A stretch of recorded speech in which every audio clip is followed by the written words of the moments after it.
Hello दोस्तों, कैसे हैं आप सभी लोग। स्वागत है हमारे यूट्यूब चैनल कॉम्पिटिशन इरा में। आज हम लोग पढ़ेंगे दिल्ली पुलिस प्रैक्टिस सेट आगे सीरीज उसकी।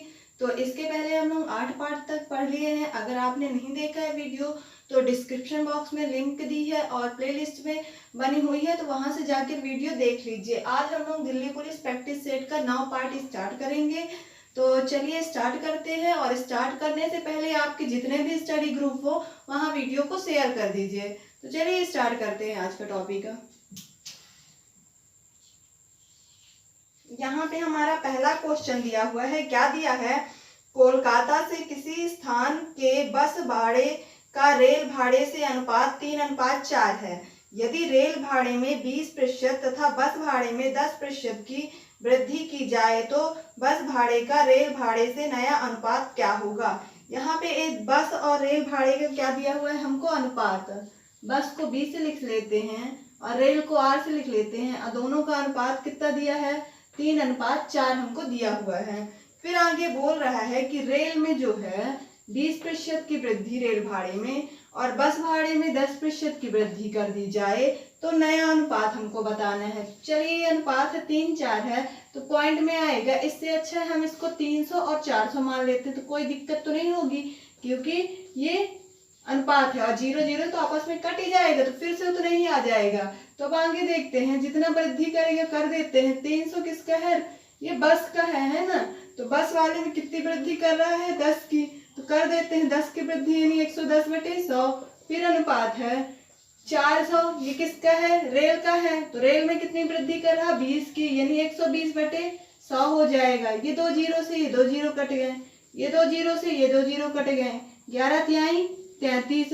फिर ये 4 12 चौको 48 और एक 0। अब देख रहे हैं ये 0 से ये 0 कट गए। अब हमको अनुपात यहाँ पे किसका पूछा है? लास्ट में बस भाड़े का रेल भाड़े से अनुपात। तो ये हम बस वाला ही लिखे हैं, है ना। ये हमारा क्या है? बस है और ये रेल है और इन्हीं का अनुपात बताना है। तो आगे सॉल्व करते हैं। 3 1 कम 3, 3 1 कम 3, 3 से काटेंगे 3 1 कम 3 और 3 6 18 यानी 11:16। यही हमारा क्या आ गया है? बस भाड़े से रेल भाड़े का अनुपात आ गया है ना। तो ये हमारा हो गया आंसर यहाँ पे। तो हम लोग अगले क्वेश्चन में चलते हैं अपने। क्वेश्चन नंबर 2 क्या दिया हुआ है? दिया है 50 तक की सभी विषम संख्याओं का औसत क्या होगा। तो 1 से लेके विषम संख्या 50 तक की हमको क्या बताना है? औसत बताना है। तो औसत निकालने के कई तरीके होते हैं। आप 1 से 50 तक विषम संख्या भी लिख के निकाल सकते हैं, फॉर्मूले से भी निकाल सकते हैं, है ना। तो हम यहाँ पे सबसे आसान तरीका देखेंगे। तो विषम संख्या बोला है तो विषम संख्या हम लेंगे। पहले यहाँ पे विषम संख्या क्या है? 1। और 50 तक बोला है तो 50 क्या है? 1। ये एक सम संख्या है तो इसके पहले जो आएगी विषम संख्या उसको लेंगे, तो यानी कि 49।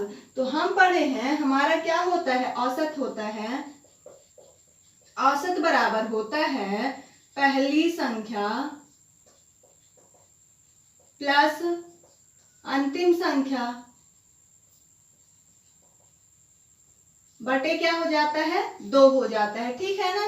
ये एक फॉर्मूला होता है तो इसे भी आप लोग याद रखिएगा। तो हमने पहली संख्या यहाँ पे 1 ले लिया विषम, अंतिम संख्या क्या ले लिए? यहाँ पे 49 ले लिए, है ना। अगर सम के लिए भी बोलता तो आप यही करते, बटे कितना आ जाएगा? 2। फिर आगे सॉल्व करेंगे। ये हम क्या निकाल रहे हैं? औसत। तो औसत बराबर इधर क्या हो जाएगा? 49 में 1 जोड़ेंगे तो 50। अब बटे कितना आ जाएगा? 2। 2 से काटेंगे 50 को तो कितना आ जाएगा? 25। और ये 25 क्या आ गया हमारा? 1 से लेके 50 तक की विषम संख्याओं का औसत। तो हम लोग अगले क्वेश्चन में चलते हैं अपने।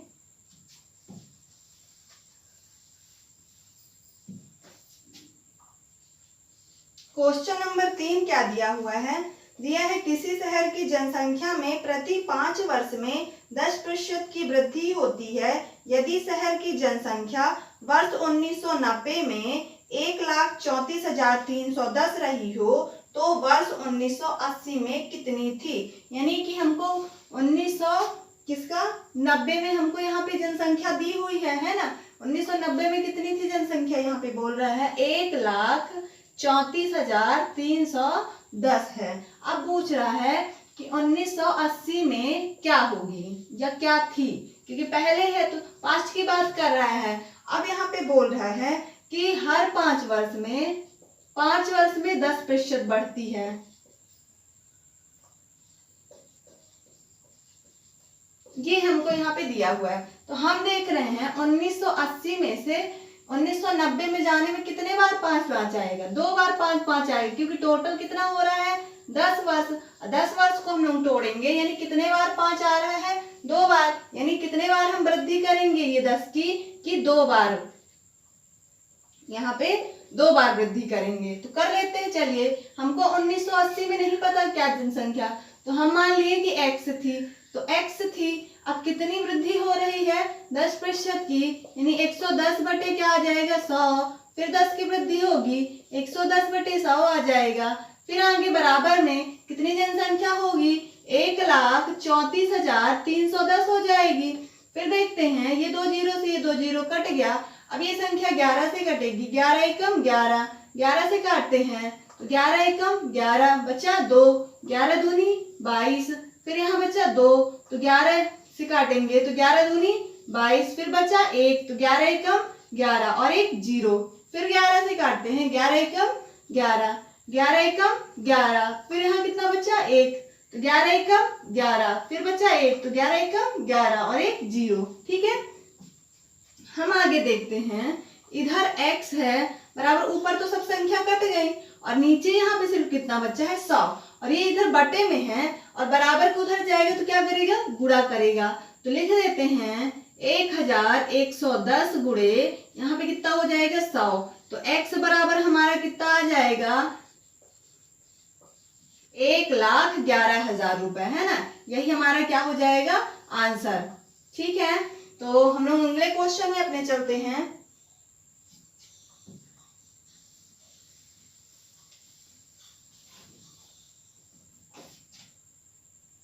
क्वेश्चन नंबर यहाँ पे हमारा 4 दिया हुआ है। क्या दिया हुआ है? किसी परिवार में पिता और बेटे, पिता और माता तथा माता और बेटी की आयु में औसत क्रमशः 25, 40 तथा 24 है।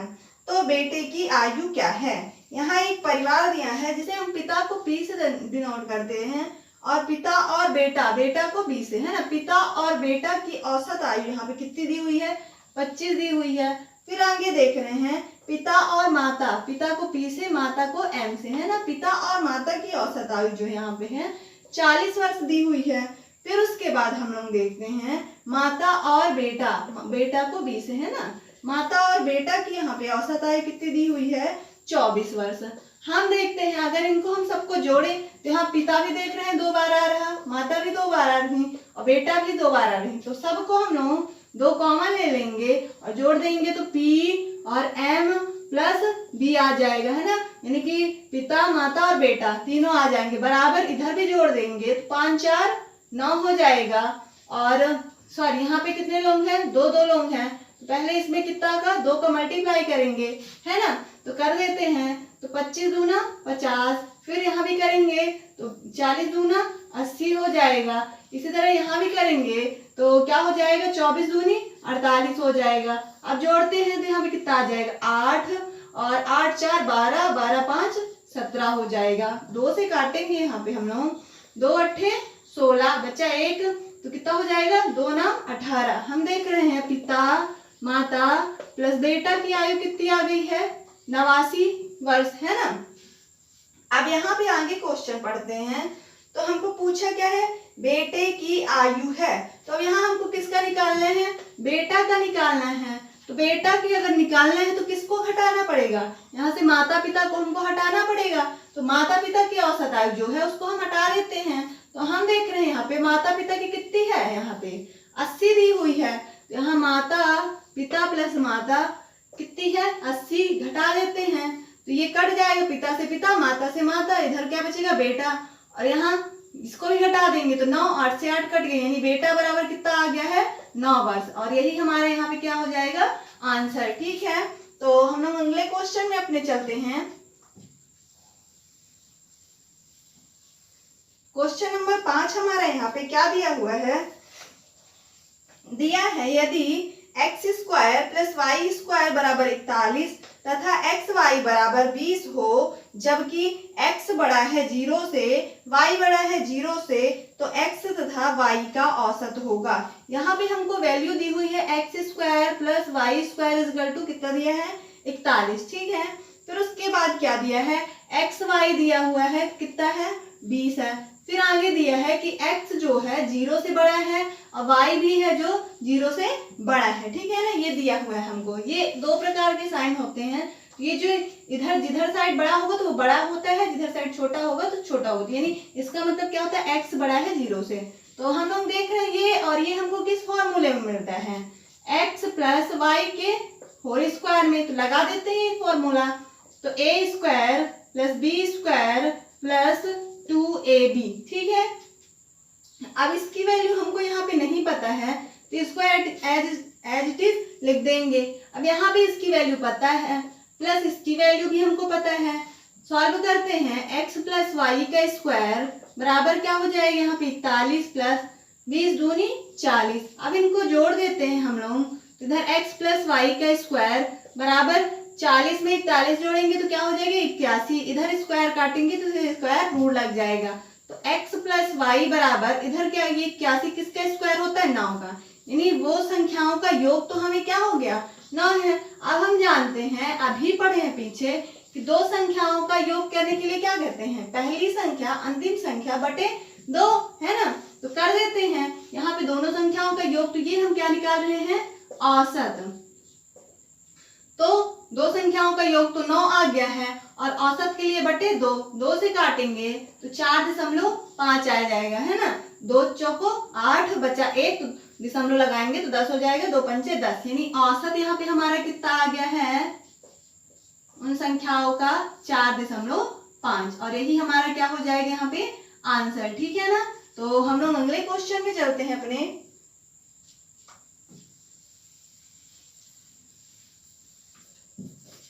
क्वेश्चन नंबर 6वां दिया हुआ है, क्या दिया है, यदि B का वेतन A के वेतन से 30% कम है तो A का वेतन B के वेतन से कितने प्रतिशत अधिक है। मतलब कि हम लोग देख रहे हैं, अगर देखें तो कि लगभग सभी सेट में हमको ये 1% का क्वेश्चन मिला है। तो मतलब ये वाला टाइप तो हमको बहुत अच्छे से ही पढ़ के जाना है एग्जाम में। तो यहाँ पे क्या दिया है, B और A दिया हुआ है। क्या बोल रहा है, B का वेतन A के वेतन से 30% कम है, यानी A को हम मान लेते हैं 100 है, तो यहाँ पे B का वेतन कितना हो जाएगा 30 कम, 30 कम यानी कि 70 हो जाएगा। अब आगे क्या बोल रहा, तो A का वेतन B के वेतन से कितने प्रतिशत अधिक है। तो प्रतिशत अधिक निकालने के लिए क्या करते हैं हम लोग, अधिक निकालने के लिए क्या करते हैं, जितना अंतर होता है बटे छोटी राशि आ जाती है। अगर कम निकालना होगा तो नीचे बड़ी राशि, और परसेंट के लिए गुणे 100 करेंगे, ये 0 से 0 कट जाएगा। आगे सॉल्व करेंगे तो 300 बटे क्या आ जाएगा 7। अब 7 से इसको काटेंगे तो 7 चौको 28, बचेगा कितना 2, तो 7 दूनी 14, फिर बचेगा कितना 6 और बचेगा 7%, और यही हमारा क्या हो जाएगा आंसर, यानी कितनी प्रतिशत अधिक है A का वेतन B से, यानी 42 सही 6/7%, ठीक है। तो अगले क्वेश्चन में हम लोग चलते हैं।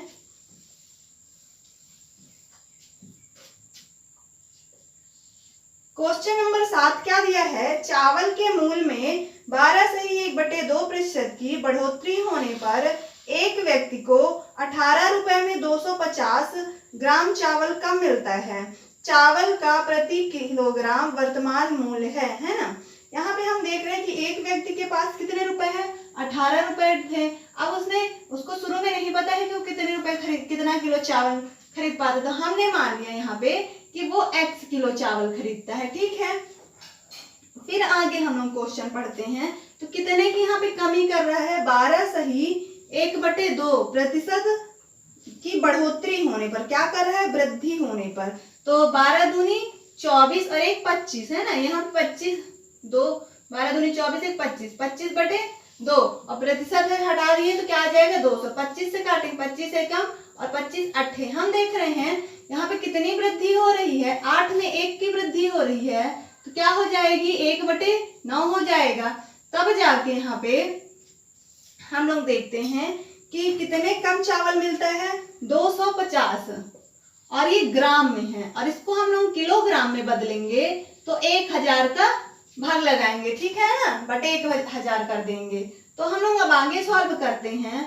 तो हम देख रहे हैं 0 से 0 कट गया, अब 25 से काटेंगे, 25 एकम 25 और 25 चौको 100, 9 से काटेंगे, 9 दूनी 18। अब ये x बचा इधर, तो x उधर जाएगा और 4 इधर आ जाएगा, तो x बराबर 4, और इधर 2 पहले से था, तो x बराबर क्या हो जाएगा, 4 दूनी 8 हो जाएगा। अब हमको यहाँ पे क्वेश्चन में क्या बोला है कि चावल का प्रति किलोग्राम वर्तमान मूल्य है, यानी कि हमको यहाँ पे क्या पूछा है, वर्तमान मूल्य, है ना। पहले कितना था, 8 रुपए। अब क्या हो जाएगा, जब वृद्धि हो जाएगी इसमें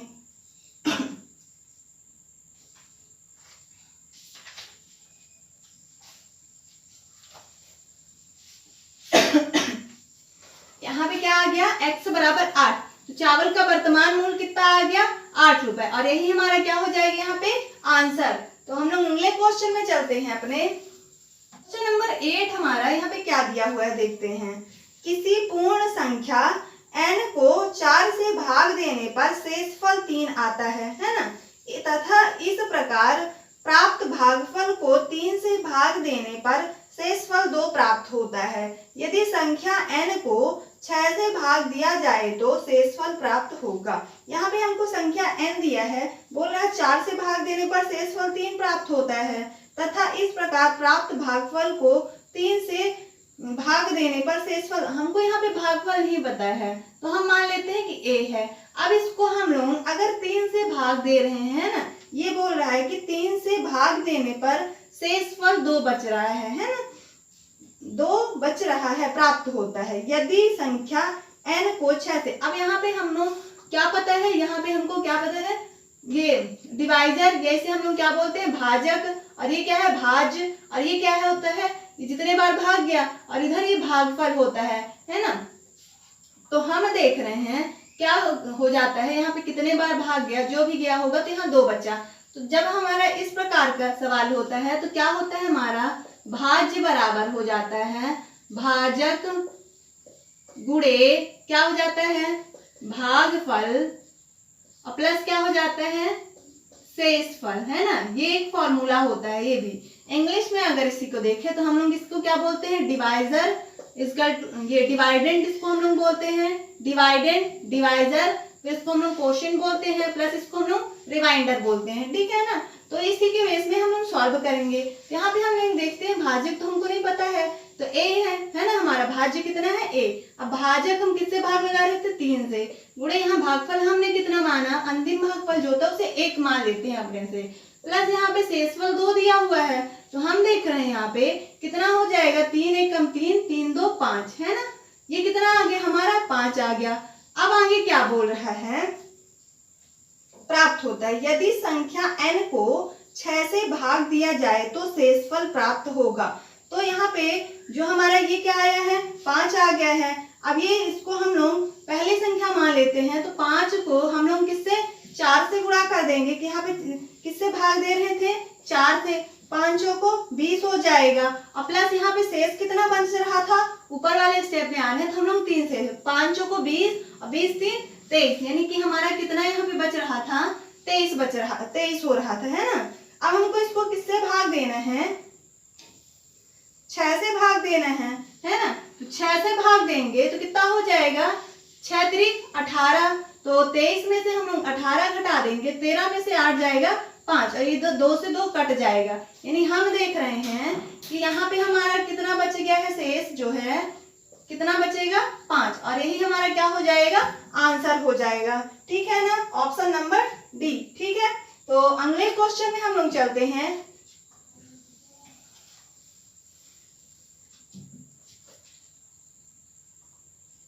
क्वेश्चन नंबर 9 हमारा क्या दिया हुआ है, 1800 रुपए का 25% का 15% ज्ञात कीजिए। यहाँ पे अब 1800 रुपए दिया हुआ है, अब इसका हमको 25% निकालना है, फिर का मतलब बुरा होता है, 15% निकालना है, बटे कितना आ जाएगा, 100 आ जाएगा। अब सॉल्व करते हैं, ये 2 जीरो से ये 2 जीरो कट गए, 25 से काटते, 25 एकम 25 चौको। अब 2 से काटेंगे, 2 दूनी और 2 ना 18 और 15 और इधर 9 बचा तो 15 नहीं 135 हो जाएगा। बटे कितना आ जाएगा 2।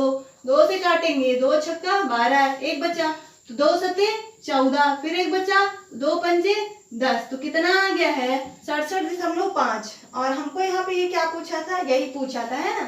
तो ये रुपए में आ गया है और यही हमारा क्या हो जाएगा आंसर। तो हम अगला क्वेश्चन देखते हैं अपना।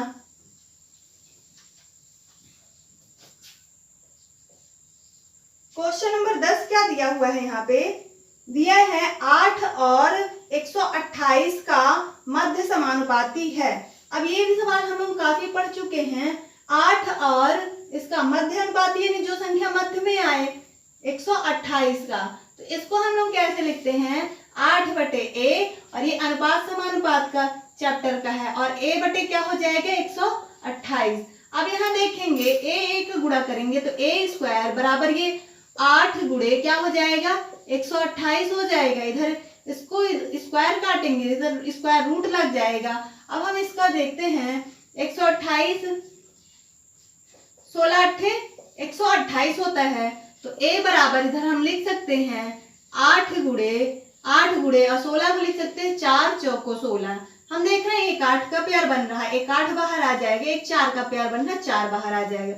तो a बराबर क्या हो जाएगा 8 चौको 32, यानी कि जो हमारा मध्य वाला अनुपात है वो संख्या हमारी कितनी आ गई है 32। Option number A is the right answer.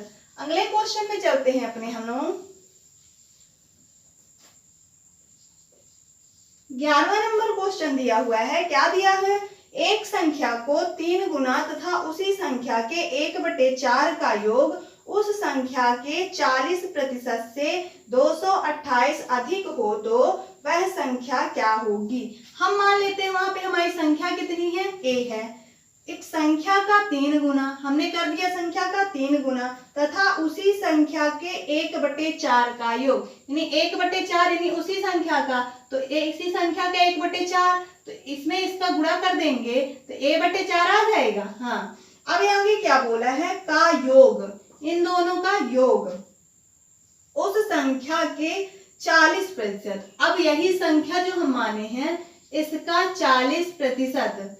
फिर आगे क्या बोल रहा है से अधिक है। अधिक का मतलब क्या होता है माइनस, अधिक या कम कुछ भी बोलेगा तो उसका मतलब क्या होता है दोनों में अंतर दिया है। और कितना अधिक कम है 228 रुपए। बस सॉल्व हो गया। तो आगे हमको अब क्या बोला है वह संख्या क्या होगी।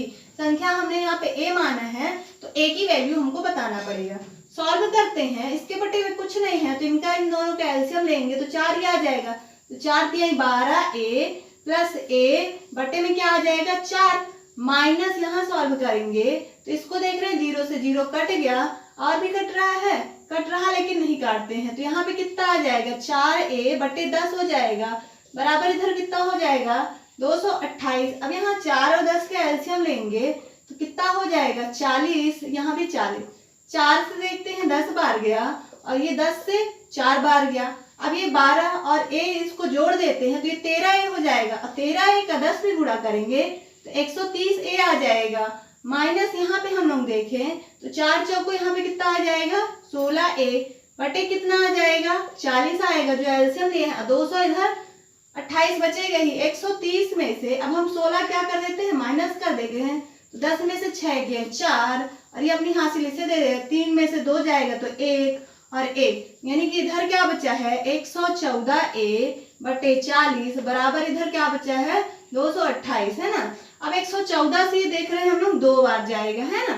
अब इधर a बराबर इधर 2 बचा, इधर बटे में 40 है तो ये बटे में इधर जो 40 है बराबर के उधर जाएगा तो क्या करेगा गुणा करेगा, तो 2 गुणे क्या हो जाएगा 40 और 40 दूनी क्या हो जाएगा 80, और 80 किसकी वैल्यू आ गई है a जो हमने माना था। और यही तो पूछा है कि जो संख्या माने हैं उसकी वैल्यू कितनी होगी, तो उसकी वैल्यू कितनी आ गई है 80, और यही हमारा क्या हो जाएगा आंसर। तो अगले क्वेश्चन में चलते हैं।